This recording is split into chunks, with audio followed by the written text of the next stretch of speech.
Hey guys, welcome back. So here on the table I got the one and only Galaxy Tab S6. This is the smart keyboard cover that I have attached on it with the trackpad. I'm going to remove that because I don't want to talk about this just yet, so I'll place that over here. And here's the actual tablet itself. Now, I want to talk about this because I feel like nowadays Apple sincerely just takes over the market with their iPads. Everyone wants an iPad if they're considering a tablet, and for good reason. I'm not saying that there isn't a reason. But what I want to get at is this offers so much regardless of what I feel. I've read about a lot of reviewers, and a lot of reviewers missed a couple things that I'm going to bring up in this video that I feel really benefits you guys into knowing how much more you can do with this. And this to me is really good for productivity. I actually replaced my laptop with this, and unless I'm going out and doing video editing for any channel, this is always in my bag now. I don't want to carry my laptop. I can do all my notes, all my writing, anything else that I have to do, especially that involves writing, I do it on here. Now the big questions are going to be: 1, who is this for? 2, is this worth replacing a laptop? 3, is this better than an iPad Pro? Now, I'm not going to say that it is, and I'm not going to say that it isn't. What I will say is I'm just going to give you what I've experienced, what I want to show you guys that you can do, and you need to make your decision regardless if you're a Samsung, Android, Apple user. This doesn't matter who it's for. What matters is what your creativity is about and your productivity and why this can help you. But alright, productivity-wise, which is what I want to focus on, let's get into it. Now, I will cover a couple specs because I know there's people that really want to watch videos and really know specs. So with that being said, first let's look at hardware. So the hardware, I know I have my smart keyboard here, but if I were to loosen this up just a little bit, you can see that actual tablet itself. You see that it kind of resembles a little bit of another Apple product, right? Companies do it all the time, guys. They copy a little. I ain't mad about it. What this tablet also has is a power button on the side, volume up, volume down. Does not have a headphone jack. Big whoop. Nowadays, we shouldn't be surprised. It has USB-C, perfect in case you have USB headphones such as I do. And the big thing is that it also doesn't have anything on the side. All it has is 4-pin connector, and this is for the smart keyboard attachment, and maybe in the future other attachments as well. I don't know, I'm not Samsung. That'd be cool if they utilize that. And the big thing also is the speakers. So you see it has grill holes on top here and on the bottom. This is amazing for media consumption, so if you want to use this or you want a tablet for media, this is great. It also has an 8 megapixel front-facing camera, a 13 megapixel regular camera, and a 8 megapixel wide-angle camera. I don't know anyone that seriously takes photos with a tablet, but there you go. Now let's get onto the display. So the display is a 10.5-inch Super AMOLED HDR capable display with a screen resolution of 2560 by 1600. Now, specs aside, what does that mean? What this means is that this bad boy looks really good, and basically the color reproduction's great. It's an AMOLED, so blacks are black, vibrant colors, especially with Samsung's panels. And another thing is that this is HDR compatible, meaning any movies like on Netflix and stuff that's HDR compatible, you're gonna see it a lot better on here. And because of the screen resolution, if you want to watch 1440p content on here, that is possible as well. Now let's talk about real world usage. Is this display any good? It really is, alright? So I watch a lot of YouTube, I watch a lot of Netflix, and I watch a lot of Boomerang. I'm a big cartoon guy. And with that being said, it's great. I love watching stuff on this, and usually now, because I have a Galaxy Note 10 Plus, if I want to watch content, I'm more tempted to put it on here instead of my phone, because I know it's going to look just as great on here, and the speakers really immersify you with what you're watching. Now when it comes to the color reproduction, I've even done some color grading in Lightroom, and I really like editing photos on here because it's fun and it makes me more enticed to want to do that. So if you're someone that does a lot of photo editing, I would recommend doing it on here as well. But you gotta understand, this is still a tablet, okay? So if you really are looking for that big power-driven apps, you always know to go to a desktop or laptop. So that's one of the things that I would say be cautious of. But at the same time, I have posted and done a lot of photos on here already, and I love every second of it, and I plan to do so moving forward. Now, one thing I don't like about the display is the aspect ratio. So it's a 16:10 aspect ratio. Now, what does that mean? Well, it means it's a little more widescreen than other tablets, right? So again, if you look at this, and I have it here, and if I were to compare it, let's say to Apple's 7th gen iPad that I have here, which by the way, video coming soon. If I were to compare them and put them side by side, right? One thing you'll notice is that this tablet, the Tab S6, seems a lot thinner on the sides and a little less boxy compared to Apple's iPad. So that's what I mean about the aspect ratio. And the only reason that is a little bit of a problem is because when I'm reading, writing, browsing the web, having that aspect ratio is a little odd. It's not always going to be perfect, and you're not always going to see everything exactly probably the way you want to, or maybe you're just going to want a little bit more space. It isn't bad for me because I still do everything I need to do, but that's just one flaw where I feel if Samsung were to just make this display bigger, maybe make it a 10 or 11 inch or 11.5 inch, then this widescreen can compensate by expanding, and it's going to look a lot better. Now, speaking of the display, we got to talk about what it's like to actually write on it. So Samsung gives you their S Pen when you buy the tablet. It already comes with it. It attaches here in the back. Oh, actually, I'll show you guys that. So I have the case here. It attaches to the back.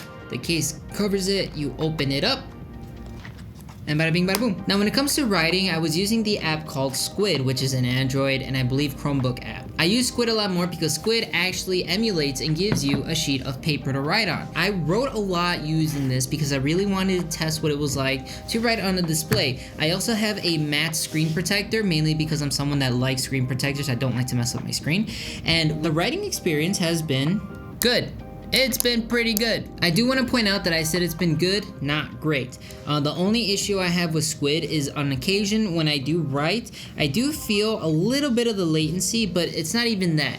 The problem is if I write a word, sometimes Squid will register me lifting the pencil and moving it away from the display as a hint of writing, so my letters might come a little slanted. But that has never once caused me to not want to write, and I gotta admit, I've been wanting to make a video on Squid as it is because I feel it's really good for writing, especially note-taking.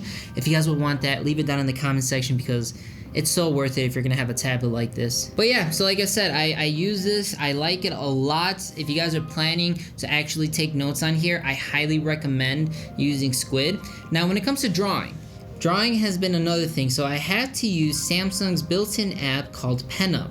Now, PenUp comes already pre-installed, which is the only reason why I focused on it. But I do want to say that when it comes to making art on here, this is a horrible Mickey, but when it comes to making art, I've actually enjoyed drawing on it as well. I gotta admit one thing right off the bat, that this in no way is better than Procreate. It's not. If you use Apple, use Procreate, it's much more worth it. I don't even know if PenUp is even on Apple devices.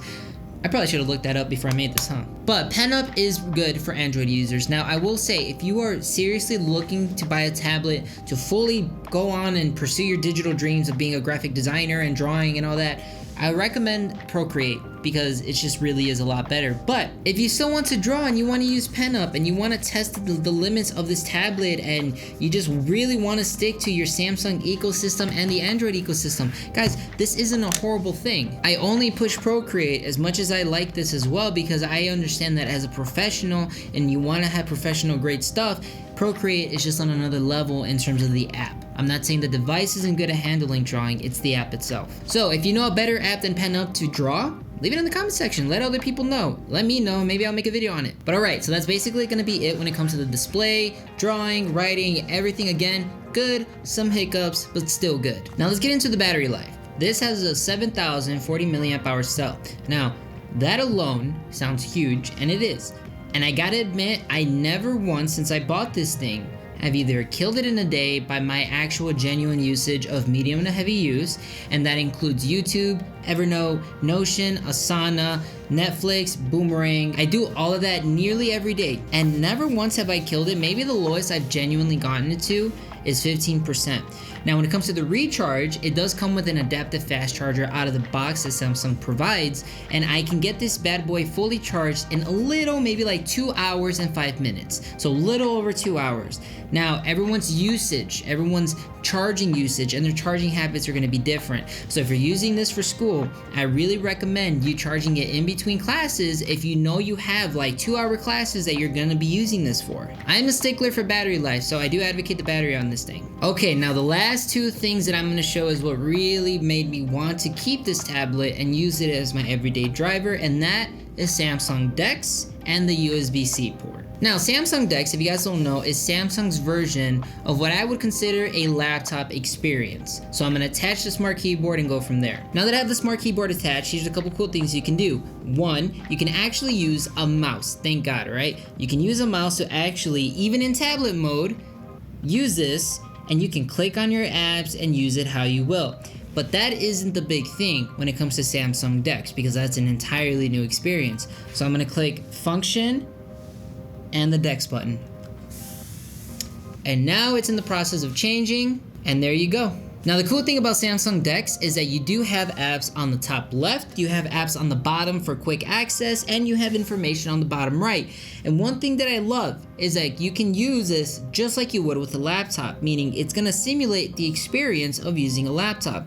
That alone for me already made me feel a lot more comfortable using this, which is why I don't miss my laptop so much. One of the big pushes for this as well is to be able to have multiple apps open, because multitasking is what's really pushed on this thing. You can have countless apps open, you can use many of them at once, guys, and this is great. This is what exactly I need in my personal everyday life, and I feel if you're a student, this would be useful as well. Now, one thing that I don't like about this is it does need a lot of polishing still, so Samsung is on a very good track with this. And the apps that you use, unless you're specifically functionally ready to be used in Samsung DeX mode, they run the way they would on your regular tablet mode. Now, my favorite thing that makes this feel even better when I'm using it in Samsung DeX mode is that I can attach a Bluetooth mouse. Now here I have my MX Anywhere 2S mouse. I love this thing, and when I turn it on, it's on already, and there you go. I am now using a mouse on my tablet. Now, one thing to keep in mind, even though we do have a mouse, is when you right click on the home page, it doesn't create a folder and give you those shortcuts the way you normally would. You get Samsung's options, which include changing the wallpaper, rearranging your apps, and cleaning up the page. Now, remember how earlier I mentioned that the USB-C port was also something that I really liked, which is what drew me on here? Well, it's because you can actually put attachments that are USB-C, such as this dongle that gives you more ports, more things to do, like an SD card, a micro SD card, and two Bluetooth 3.0s specifically on this one. Now, when you attach it, you can actually use it and actually put SD cards and transfer footage into an actual file manager in the tablet. Now that takes power and organization and productivity to a whole nother level, because you can actually do that the way you would on your regular laptop. Okay, now the coolest thing I discovered that you can do on this, which really makes me like this tablet a lot more, is if you take a USB-C powered cord, attach it to the end here, and you get a second monitor that is USB-C powered, such as I have right over here, which is what's been sitting here for a while now. And this is what I was talking about. You can use your tablet in regular tablet mode, right? And then on the secondary display, you can have Samsung DeX running. So you can use this side of your tablet to be able to do like browsing on the web. There you go. And then you can use this for anything else. If you are gonna draw, if you're an artist and you wanna draw using pen up while looking at an image that you're trying to draw, guys, the options here are really up to you. And this is what I really wanted to showcase that I don't feel a lot of people have showed, is just the really cool multitasking that you can do. Now, to wrap everything up though, do I feel this is still the tablet you should buy as opposed to something like I said in the Apple ecosystem, because Apple really is dominating? I gotta admit to one thing. Before I bought this, I nearly bought the 7th generation iPad that Apple made, right? And the reason I actually did not end up buying this is because if I'm gonna pay money for a tablet, especially from Apple, and I know Apple has a lot of variety in their structure, which is great, I genuinely would not buy this one, only because I'm someone that really wants high-end things. I am someone that cares a lot about the display. I'm someone that really cares about what I'm paying for, how I'm gonna use it. And as much as I do love Apple, I'm also not even in their ecosystem anymore, and I used to have an iPhone. So I'm gonna sum it up like this.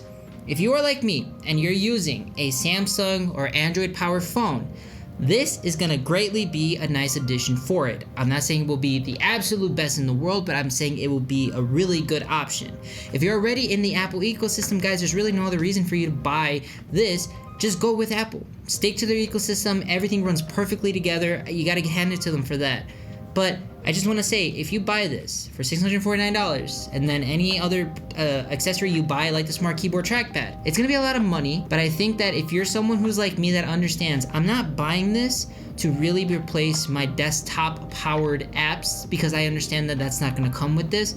You're buying it for the portability. You're buying it for the fact that this has great battery life, it has a wonderful display, amazing speakers, you can do what you gotta do on the go in terms of writing, web browsing, using even some high-powered apps on here. But if you're someone like me that does video editing for a living and you know you're gonna do that, I feel like you're gonna know enough ahead of time that obviously you're not gonna carry this, you're gonna carry a laptop. This isn't a replacer just yet, but this is a really good addition to have to your toolkit at your disposal. And I gotta say, guys, I spent a total of what, maybe close to 900 bucks, if not more, on this. I don't regret it, and I sincerely think that you will not either. Alright, I know this video was long, I'm sorry I had a lot to say, but that's the point. I really want to give you guys a really good in-depth on this. But overall, thank you guys for watching this video. If you liked it, or if you have anything to say, leave it down in the comment section. I might have missed something, maybe I didn't explain something correctly, or maybe you just want more info on another video that I can make. Let me know in the comment section. If you liked the video, please click that like button, it always is nice. And if you didn't like it, sincerely press dislike, it's cool. And if you're new, I hope you subscribe, and I'll see you guys in the next video. Thank you guys for watching.